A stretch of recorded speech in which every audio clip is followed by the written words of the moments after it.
Okay, first question right here. It says, are you going to give your wonderful fans a sneak preview of the album cover? I'm not going to answer that question because I don't know. I'm going to leave it up to Sony. I can tell you this.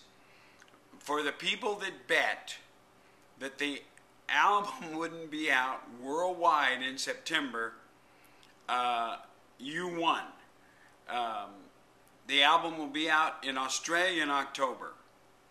And so people will be able to see the album cover then. But will it be out before then? Yes, I think so, because Sony is, we have a song called Blue Sky, and Sony's going to make a video of this song called Blue Sky so that it starts to, and the album cover will spin, actually, very clever, will actually spin out of my eye onto the screen. Woo! Sounds exciting.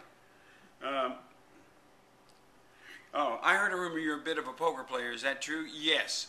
That's part of the way. How I went through college was on a chain letter, which is totally illegal.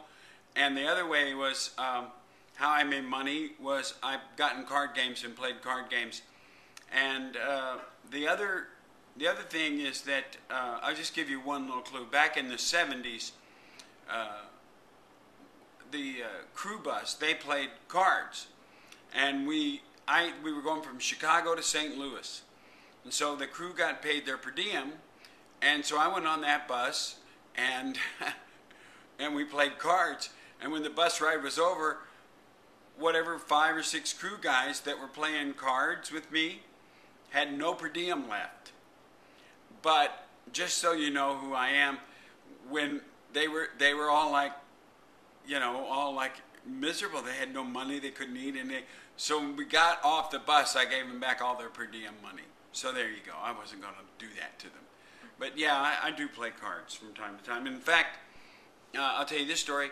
I went into the Playboy Club when we were doing Rocky Horror with 40 pounds, 40 English pounds, and walked out of the Playboy Club winning 23,000 English pounds. I once won $17,000 in 15 minutes at a crap table in Puerto Rico. I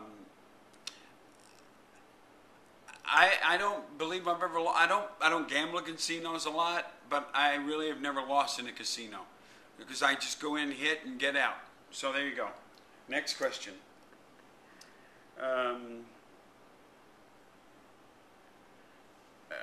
Is there a chance you'll be offering meet and greets again? Yeah, I think I mean it because I'm under contract. And I should explain this because somebody wrote to me on this thing on Facebook. Why don't you, let 50 people in for free because we're such good fans and you don't have that? Because it's not up to me. I signed a contract with a company that does merchandising and does the whole thing. And part of the contract was the meet and greets, and they are in charge of them. Now, if I seriously think about this, I understand the point, but if I tried to do 80 people a night, because let me just go back, it's under contract, so yes, there should be meet and greets, and if there's not, it's not my fault, because that's the company letting down. Now let me answer the next part of this. There's no way that I could do 80 people a night, and if so, it's 50 people doesn't seem like a lot until you're trying to get ready to do a show, and trying to get ready to do a show, and if you've ever been to one of my meet and greets, and you had the 30 that's tacked on to the 50, that'd be 80. That would take me forever, and you wouldn't get a good show out of me. So I understand the lady who wrote on Facebook about, well, why don't you just have 50 people come into a show? But if I did it one show, then you got to do it every show, and it's not practical. And I'm maybe there's some things we can work out later on, but 50 people, not a prayer. Okay.